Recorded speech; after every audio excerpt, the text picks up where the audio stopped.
Hi. So in this video, we will cover words in context questions. This is my favorite type because this is the most easiest. Ha! Hi.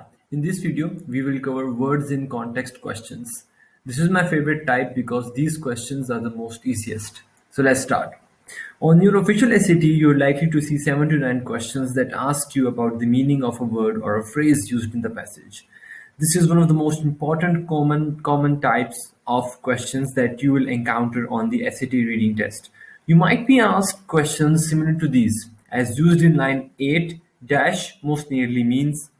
The narrator most likely uses the phrase dash lines 10 to 12 to indicate that your job will be to interpret words and phrases not just as a dictionary would define them, but as the author is specifically using them in context. So this point is super important. You have to select that option that defines the word in context and not how it is defined in the dictionary. What are the common errors? Number one, other definitions. So one word can have many meanings, and wrong choices might include familiar definitions of the word or phrase in question.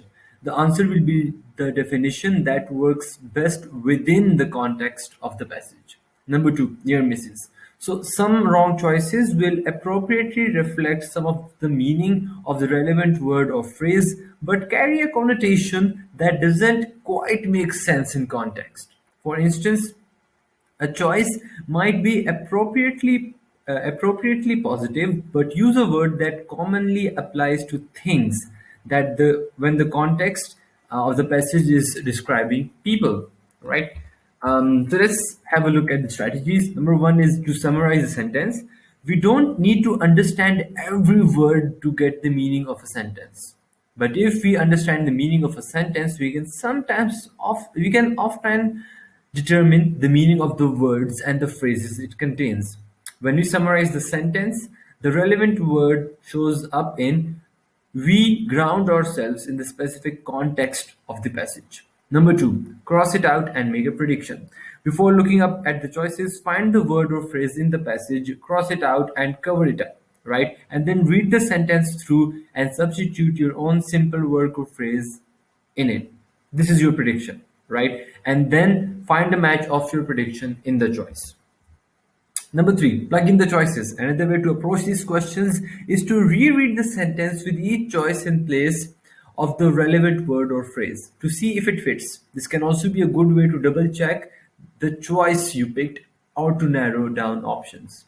Number four, avoid unknowns. So many test takers make the mistake of selecting words that they don't know instead of ones they know better because the words they know feel too easy.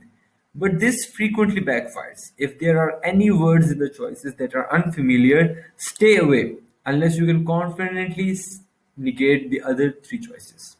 Right. So these are the tips and strategies that you should use for words in context questions. In the next video, we will cover another question type.